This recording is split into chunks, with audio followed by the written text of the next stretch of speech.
बाल विकास और शिक्षा शास्त्र का टॉप एमसीक्यू क्वेश्चन रिव्यू करेंगे। पहला प्रश्न है, आपकी कक्षा में एक ऐसा बालक प्रवेश लेता है जिसके दोनों हाथ आंशिक रूप से अक्षम हैं और वह लिखने में बहुत धीमा है। एक शिक्षक के रूप में आपकी तात्कालिक और सबसे न्यायसंगत प्रतिक्रिया क्या होगी? एक ऐसा बालक है जो क्या है, दोनों हाथों से आंशिक रूप से अक्षम है, मतलब जो लिख नहीं पा रहा है, बहुत धीमा गति से लिखता है। तो उस कंडीशंस में आपके पास जो है तात्कालिक और न्यायसंगत प्रतिक्रिया क्या होनी चाहिए? ऑप्शन ए में दिया है, उसे कक्षा की मुख्य गतिविधियों से अलग कर देंगे, या ऑप्शन ए उचित नहीं है। बी में दिया है, लिखित परीक्षा में उसे अतिरिक्त समय देंगे या मौखिक परीक्षा का विकल्प अपनाएंगे। सी में दिया है, उसे स्वयं ही अपनी समस्या का समाधान करने के लिए अकेला छोड़ देंगे, तो ऑप्शन सी भी उचित नहीं है। डी में दिया है, प्रधानाचार्य से कहकर उसका दाखिला जो है किसी अन्य विद्यालय में करवाएंगे, तो ऑप्शन डी जो है ये भी उचित नहीं है। इसमें सबसे उचित विकल्प क्या है? ऑप्शन बी, जिसमें क्या है कि जो बच्चा क्या है यहाँ पे आंशिक रूप से अक्षम है लिखने में, या जो है जिसके दोनों हाथ जो है आंशिक रूप से अक्षम है और वह लिखने में बहुत धीमा गति से लिखता है। तो उस कंडीशंस में क्या करेंगे, लिखित परीक्षा में उसे अतिरिक्त समय देंगे या मौखिक परीक्षा का विकल्प अपनाएंगे। तो ये इसका आंसर हो जाएगा ऑप्शन बी।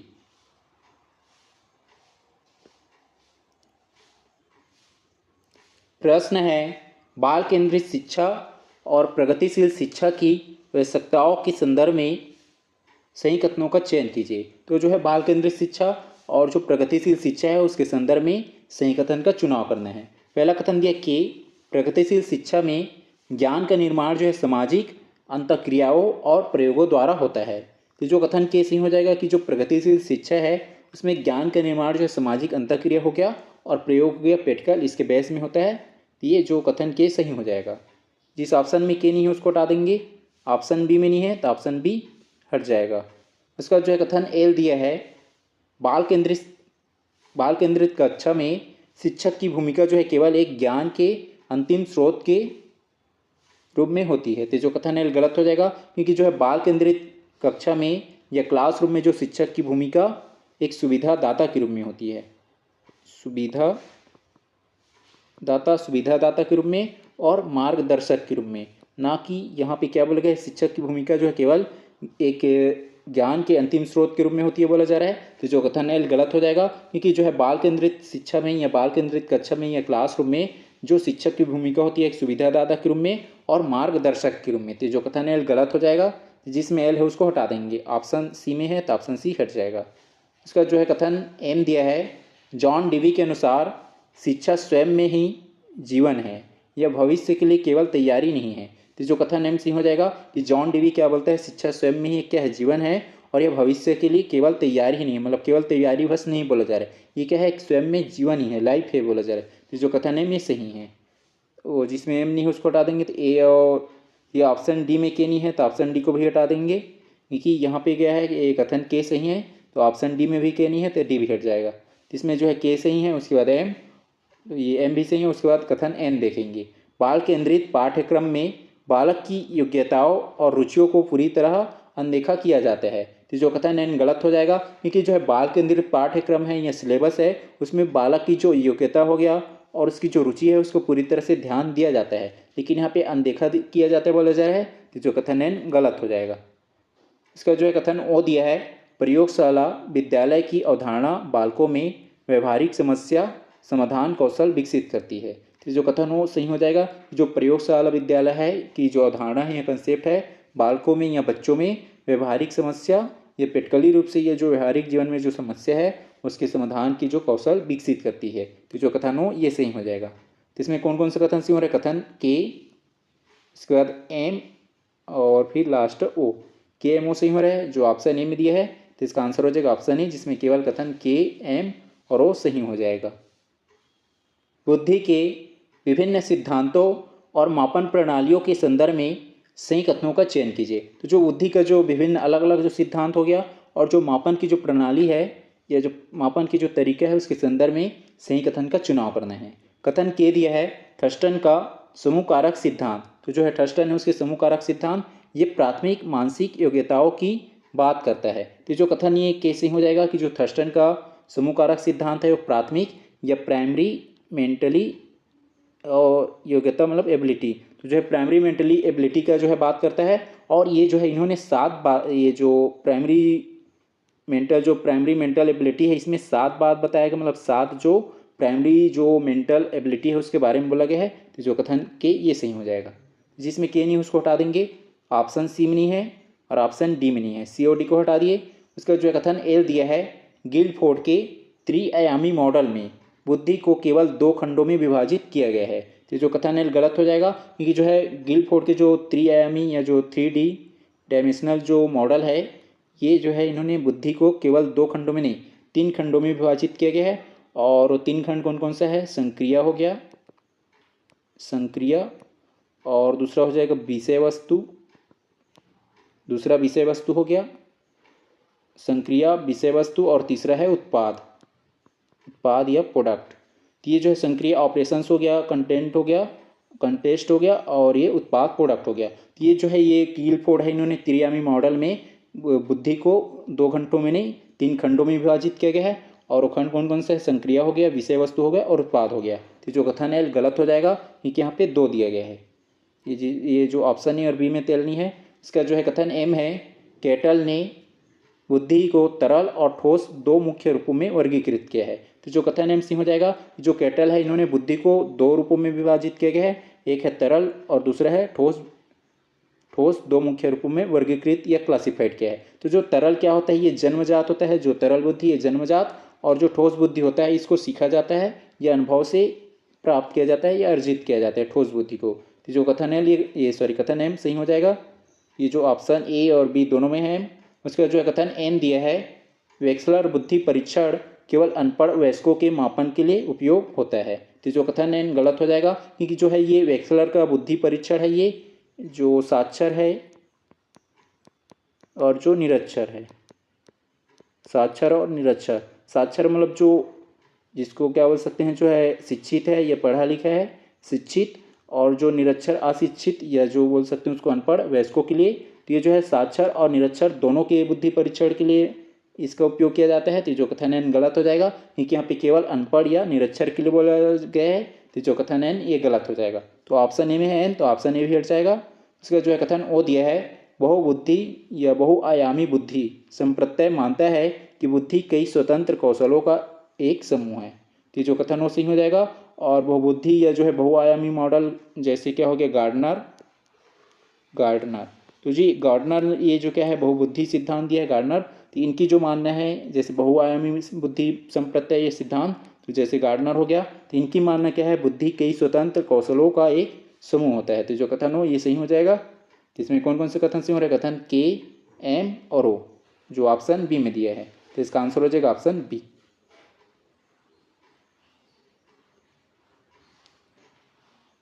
प्रश्न है, राष्ट्रीय पाठ्यचर्या रूपरेखा या नेशनल करिकुलम रूपरेखा जो है ये 2005, ये जो है नेशनल करिकुलम फ्रेमवर्क जो NCF हो गया, या जो नेशनल करिकुलम फ्रेमवर्क हो गया 2005, और जो शिक्षा का अधिकार अधिनियम 2009। 2005 जो क्या हो गया, नेशनल करिकुलम फ्रेमवर्क हो गया 2005, और दूसरा क्या हो गया RT 2009, राइट टू एजुकेशन 2009। इस अधिनियम के संदर्भ में सही कथन का चयन करना है। कथन के दिया है, राष्ट्रीय पाठ्यचर्या रूपरेखा या नेशनल करिकुलम फ्रेमवर्क 2005 बालकों के स्कूली ज्ञान को बाहरी जीवन से जोड़ने पर बल देती है। तो जो कथन के सही हो जाएगा कि जो है NCF जो ये क्या करता है, बालक की या जो बच्चे की जो स्कूली शिक्षा है और जो स्कूली ज्ञान को बाहरी जो जीवन है, ये बाहरी जो जीवन है उसे जोड़ने पर बल देती है। तो जो कथन के ये सही हो जाएगा। तो ऑप्शन सी में नहीं है, ऑप्शन सी को हटा देंगे। इसका जो कथन एल दिया है, शिक्षा का अधिकार अधिनियम 2009 6 से 14 वर्ष के बच्चों के लिए मुफ्त और अनिवार्य शिक्षा सुनिश्चित करता है। तो जो कथन एल ए भी सही हो जाएगा। जो RT एक्ट है 2009 ये 6 से 14 वर्ष के बच्चों के लिए अनिवार्य और मुफ्त शिक्षा की बात करता है, निःशुल्क और अनिवार्य शिक्षा की बात करता है। तो जो कथन एल ए भी सही हो जाएगा, के भी सही है, जिसमें एल नहीं है उसको हटा देंगे। तो ऑप्शन ये जो बी में एल नहीं है तो ऑप्शन बी भी हट जाएगा। इसका जो है कथन एम दिया है, नई राष्ट्रीय शिक्षा नीति में प्रारंभिक बाल व्यवस्था देखभाल और शिक्षा को महत्व नहीं दिया गया है। जो नई जो NEP है NEP 2020 तो जो है नेशनल एजुकेशन पॉलिसी 2020 या जो है नई राष्ट्रीय शिक्षा नीति 2020, इसमें जो है ये प्रारंभिक बाल अवस्था देखभाल और शिक्षा को महत्व नहीं दिया गया है बोला जा रहा है। तो जो कथन है गलत हो जाएगा, क्योंकि इसको महत्व दिया गया है, तो जो कथन है ये गलत हो जाएगा। जिसमें एम है उसको हटा देंगे, ऑप्शन ए में है तो ऑप्शन ए हट जाएगा। उसके बाद जो है कथन एन दिया है शिक्षा क्रम निर्माण की समस्या में। शिक्षा क्रम मतलब यहाँ पे हो जाएगा ये करिकुलम, और एक होता है सिलेबस। तो सिलेबस जो क्या होता है छोटा होता है, और करिकुलम क्या होता है व्यापक होता है। इसमें जो है करिकुलम या जो है शिक्षा क्रम निर्माण की समस्या में भाषाई और सांस्कृतिक विविधताओं का संतुलन शामिल होता है। तो जो कथन है इसमें हो जाएगा कि जो शिक्षा क्रम हो गया या करिकुलम हो गया उसके निर्माण की समस्या में भाषाई हो गया और सांस्कृतिक विविधताओं का, अलग अलग जो सांस्कृतिक विविधता हो गया, भाषा हो गया, ये सब क्या होता है इसमें, इस वजह से ये जो शिक्षा क्रम निर्माण की समस्या में ये संतुलित रूप से शामिल होता है। तो जो कथन है ये सही है। इसका जो कथन वो दिया है बाल अधिकारों के अंतर्गत बच्चों को किसी भी प्रकार के शारीरिक या मानसिक उत्पीड़न से संरक्षण प्राप्त है। तो जो कथन हो ये भी हो जाएगा, जो चाइल्ड राइट है या जो बाल अधिकार है उसके अंतर्गत बच्चों को किसी भी प्रकार के जो शारीरिक हो गया या मानसिक हो गया उत्पीड़न है उससे संरक्षण प्राप्त है। तो ये जो कथन हो ये सही हो जाएगा। तो इसमें कौन कौन सा कथन सही हो रहा है, कथन के, एल, एन और ओ। जो ऑप्शन किस में दिया है, डी में। तो इसका आंसर हो जाएगा ऑप्शन डी, जिसमें केवल के, एल, एन और ओ सही है।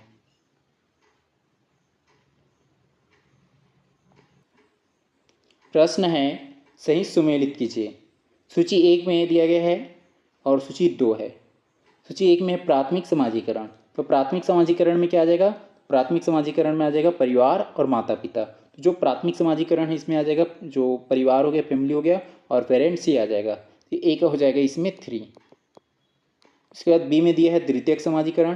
तो द्वितीयक समाजीकरण में कौन आ जाएगा, द्वितीयक समाजीकरण में विद्यालय और मीडिया। तो जो विद्यालय हो गया और जो मीडिया है किसमें आ जाएगा, द्वितीयक समाजीकरण में। तो बी का हो जाएगा 1, बी का 1। इसके बाद सी में दिया है जैविक कारक। जैविक कारक में क्या आ जाएगा, जैविक कारक में आ जाएगा अनुवांशिकता और गुणसूत्र। तो जो है अनुवांशिकता और एक गुणसूत्र क्या है, जैविक कारक का एग्जाम्पल है। तो ये सी का हो जाएगा 4, सी का 4। इसके बाद डी में दिया है सामाजिक पृष्ठभूमि। तो सामाजिक पृष्ठभूमि में क्या आ जाएगा, संस्कृति और समुदाय। तो डी का हो जाएगा 2, डी का 2। ए का 3, ए का 3 ऑप्शन बी में नहीं है और डी में नहीं है, बी और डी को हटा दिए। उसके बाद बी का 1, बी का 1 ऑप्शन सी में नहीं है, सी हट जाएगा। और उसके बाद जो है सी का 4 और डी का 2, तो ऑप्शन ए में है। तो इसका आंसर हो जाएगा ऑप्शन ए। प्रश्न है सही सुमेलित कीजिए। सूची 1 जिसमें दिया गया है जन्मजात भाषा अर्जन यंत्र। तो जो है ये जन्मजात भाषा अर्जन यंत्र, इसका जो सही सुमेलन क्या हो जाएगा, यह इस सिद्धांत को किसने दिया है, जो जन्मजात भाषा अर्जन का सिद्धांत इसको दिया है चॉम्स्की ने। ये ए का हो जाएगा 4, चॉम्स्की, ए का 4। उसके बाद बी में दिया है अनुबंधन और अनुकरण द्वारा सीखना। तो जो है अनुबंधन और अनुकरण द्वारा सीखना, इस सिद्धांत को किसने दिया है, तो इस सिद्धांत को दिया है स्किनर ने। ये बी का हो जाएगा 1, स्किनर। तो जो हो गया अनुकरण हो गया और अनुबंधन हो गया, और अनुकरण द्वारा सीखने का जो सिद्धांत है इस सिद्धांत को किसने दिया है, स्किनर ने। वी का हो जाएगा 1। उसके बाद सी में दिया है विचार भाषा से पहले आता है। विचार जो है ये भाषा से पहले आता है। इस जो सिद्धांत है ये इस धारणा को किसने दिया है, इस सिद्धांत या धारणा को दिया है प्याजे ने, जिन प्याजे ने। ये सी का हो जाएगा 2। उसके बाद जो है डी में दिया भाषा विचार को निर्धारित करती है। तो भाषा विचार को निर्धारित करती है किसने बोला है, वार्ट ने। ये डी का हो जाएगा 3, डी का 3। ए का हो जाएगा 4, ए का 4 ऑप्शन बी में नहीं है और डी में नहीं है, बी और डी को हटा दिए। उसके बाद जो है बी का 1, बी का 1 ए और सी दोनों में है, और सी का 2, सी का 2 ऑप्शन ए में नहीं है, तो हट जाएगा। और उसके बाद डी का 3 थी ऑप्शन सी में है, तो इसका आंसर हो जाएगा ऑप्शन सी। प्रश्न है सही सुमेलित कीजिए। सूची 1 में मूल्यांकन का यहाँ पे प्रकार दिया गया है और सूची 2 में उसकी विशेषता है। सूची 1 है सतत एवं व्यापक मूल्यांकन। तो जो है सतत और व्यापक मूल्यांकन की विशेषता क्या हो जाएगा, इसका हो जाएगा ए का 4 शैक्षिक एवं सशैक्षिक दोनों पक्षों का नियमित मूल्यांकन। नियमित मतलब जो कंटिन्यू या रेगुलर मूल्यांकन होता है, तो ये क्या हो जाएगा सतत एवं व्यापक मूल्यांकन। शैक्षिक और जो है सशैक्षिक दोनों पक्ष है, उन पक्षों का जो है नियमित मूल्यांकन होना या लगातार मूल्यांकन होना, ये हो जाएगा ए का 4, ए का 4। इसके बाद बी में दिया है रचनात्मक मूल्यांकन। तो रचनात्मक मूल्यांकन की विशेषता क्या होता है, शिक्षण प्रक्रिया के दौरान निरंतर सुधार और प्रतिपुष्टि। तो जो है रचनात्मक मूल्यांकन में क्या होगा, शिक्षण जो प्रक्रिया है उस प्रोसेस के दौरान जो है निरंतर सुधार करना और उसकी प्रतिपुष्टि लेना, फीडबैक लेना। ये बी का हो जाएगा 1। बी का 1। इसके बाद सी में दिया उपलब्धि का आकलन। उपलब्धि का आकलन जो है किस बेस्ड में करेंगे, ये इसकी विशेषता क्या होता है, शिक्षण अवधि के अंत में, शिक्षण अवधि के अंत में अर्जित ज्ञान का मापन। तो जो है उपलब्धि का आकलन कब करेंगे, जो शिक्षण अवधि के अंत में, मतलब लास्ट में, एंड ऑफ द जो है ये जो टीचिंग है उसके ड्यूरेशंस के लास्ट में अर्जित जो ज्ञान है उसका मापन करेंगे, तो ये होता है सी का, ये उपलब्धि का आकलन, ये सी का हो जाएगा 2, सी का 2। इसके बाद डी में दिया है प्रक्षेप्य तकनीक। प्रक्षेप्य तकनीक की विशेषता क्या होता है, तो प्रक्षेप्य तकनीक की विशेषता होता है अचेतन मन के विचारों और व्यक्तित्व का मापन। तो जो ये प्रक्षेप्य तकनीक है इसकी मापन जो है व्यक्तित्व मापन के लिए किया जाता है, तो ये डी का हो जाएगा 3, डी का 3। ए का 4, ए का 4 ऑप्शन ए डी में नहीं है, डी हट जाएगा। उसका जो है बी का 1, बी का 1 जो है ऑप्शन सी में नहीं है, सी हट जाएगा। और उसका जो है सी का 2, सी का 2 जो है ऑप्शन ए में नहीं है, तो हट जाएगा।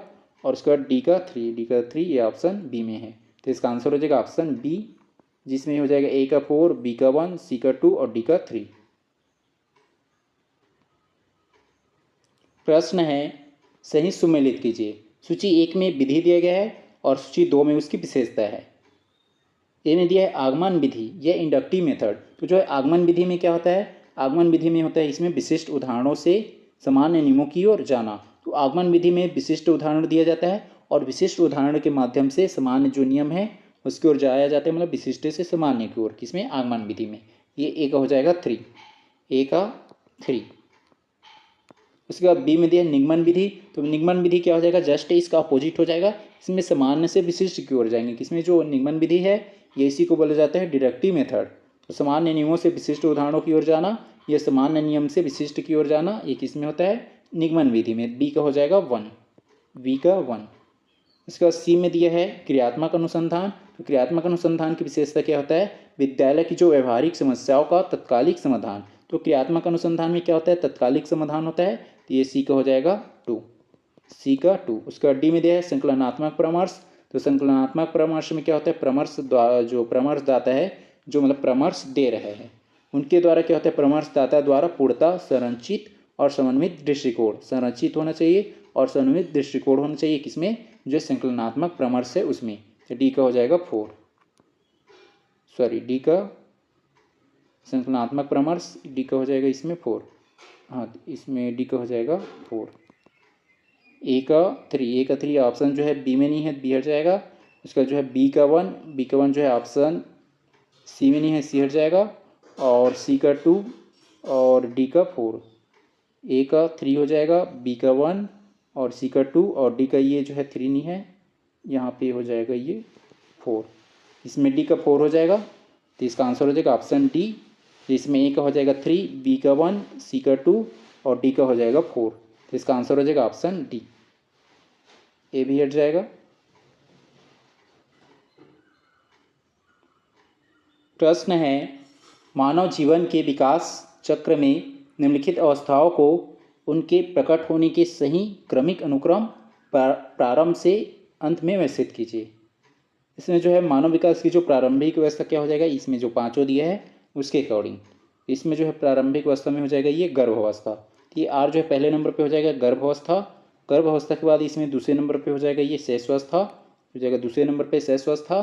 शैशवावस्था के बाद इसमें आ जाएगा ये प्रारंभिक बाल व्यवस्था, हो जाएगा तीसरे नंबर पे।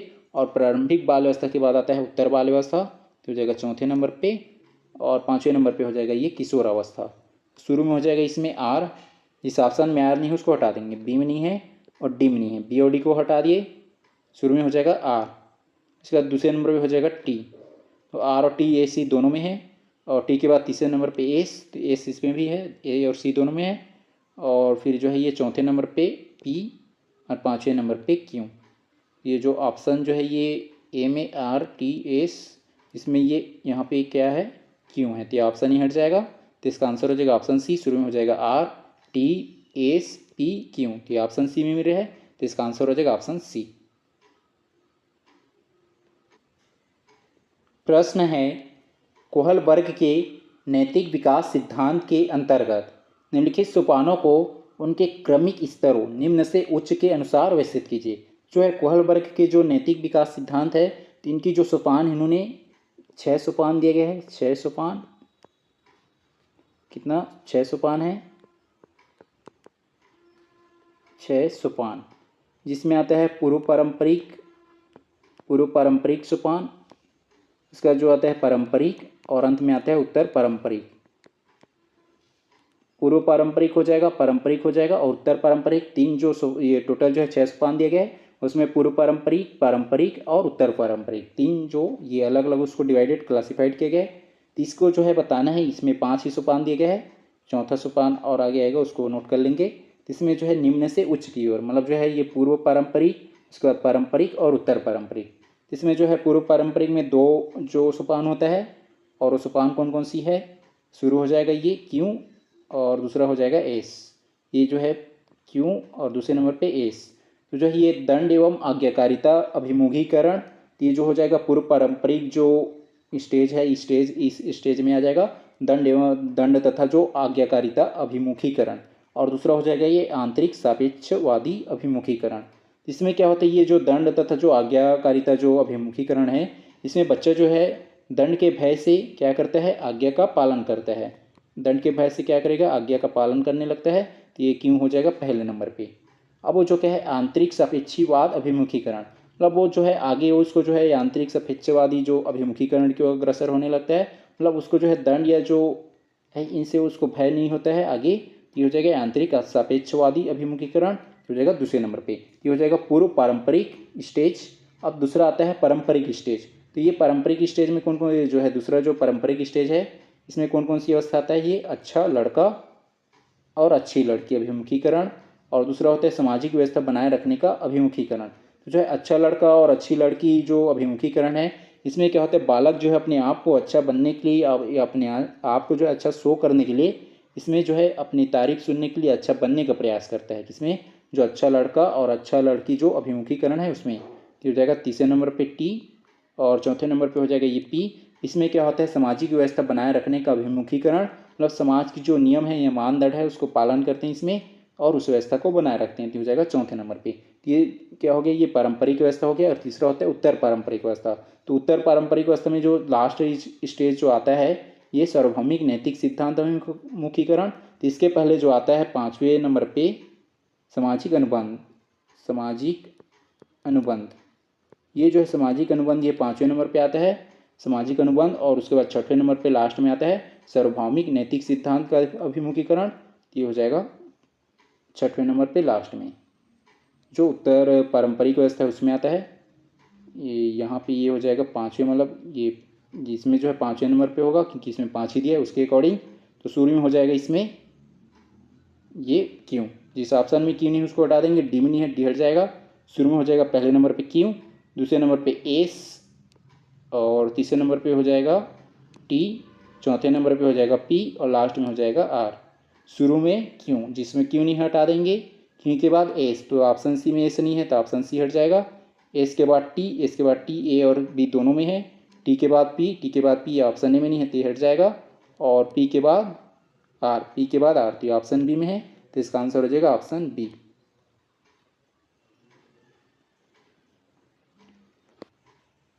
प्रश्न है, बालकों द्वारा भाषा सीखने और शब्दों के उपयोग की प्रक्रिया के निम्नलिखित चरणों को सही तार्किक क्रम में व्यवस्थित कीजिए।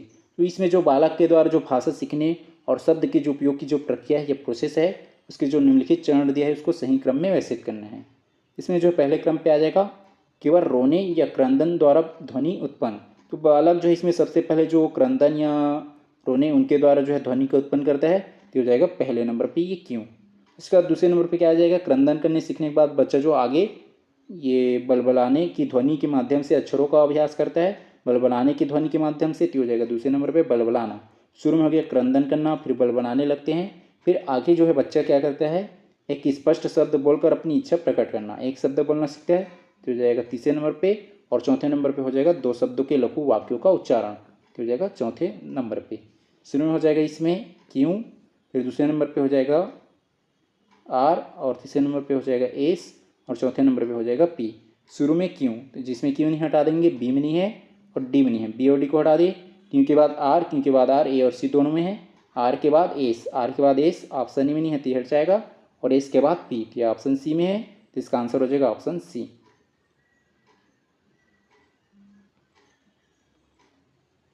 प्रश्न है, थॉर्नडाइक के अनुसार अधिगम की स्थिति में निम्नलिखित तत्वों को उनके सही तार्किक क्रम में व्यवस्थित कीजिए। तो जो बताने की थॉर्नडाइक के अनुसार जो है अधिगम की जो स्थिति में निम्नलिखित तत्व है उसका सही तार्किक क्रम क्या होना चाहिए। इसमें जो है सबसे पहले क्रम पे क्या हो जाएगा, चालक या अभिप्रेरणा की उपस्थिति। तो सबसे पहले जो चालक हो गया या अभिप्रेरणा हो गया उसकी उपस्थिति मतलब आवश्यकता होंगे, हो जाएगा आवश्यकता या नीड। सबसे पहले क्या हो गया, आवश्यकता। कि आपकी जो चालक हो गया अभिप्रेरणा की उपस्थिति मतलब जो आवश्यकता होंगे कि जिस लक्ष्य या जिस टारगेट है उसकी प्राप्त करने के लिए सबसे पहले हो गया आवश्यकता हो गया। आवश्यकता के बाद दूसरे नंबर पे क्या आ जाएगा, इसमें बाधाओं का सामना करना। अब जो है आपको आवश्यकता होने से क्या होगा, बाधाओं का सामना करना पड़ेगा। तो हो जाएगा बाधाओं का सामना करना हो जाएगा दूसरे नंबर पे।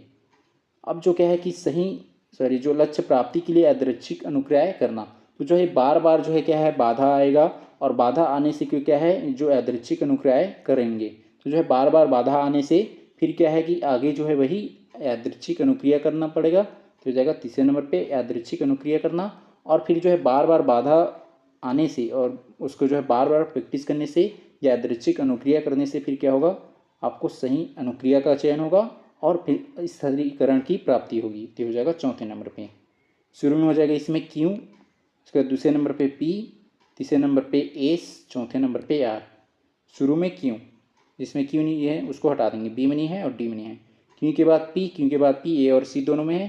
पी के बाद एस, पी के बाद एस, तो ऑप्शन ए जो है सी में नहीं है, सी हट जाएगा। तो इसका आंसर हो जाएगा ऑप्शन ए, जिसमें शुरू में हो जाएगा क्यू, उसके बाद पी, एस और आर। तो इसका आंसर हो जाएगा ऑप्शन ए।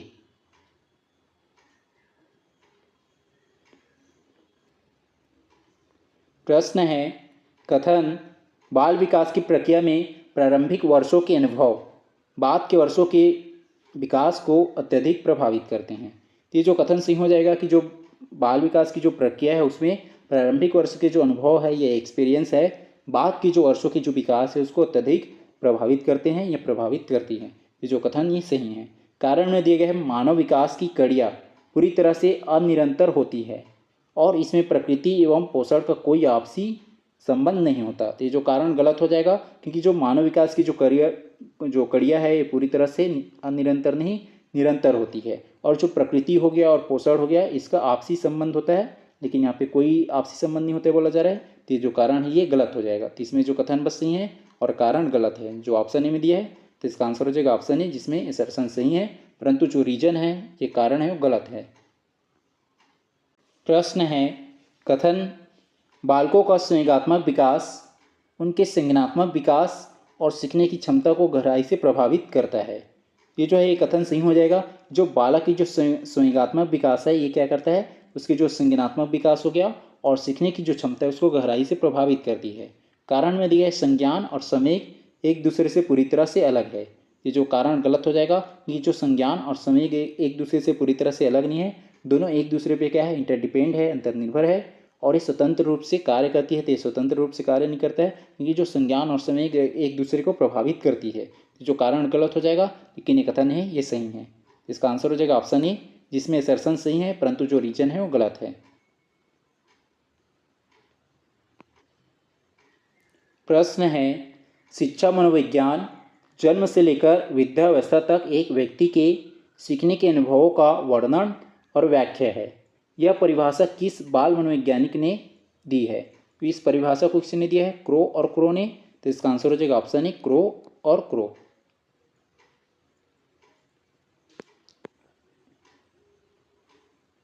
प्रश्न है, विकास केवल अभिवृद्धि तक सीमित नहीं है बल्कि इसमें व्यवस्थित और समनुगत परिवर्तनों का ऐसा प्रगतिशील क्रम निहित है जो परिपक्वता के लक्ष्य की ओर गतिमान होता है।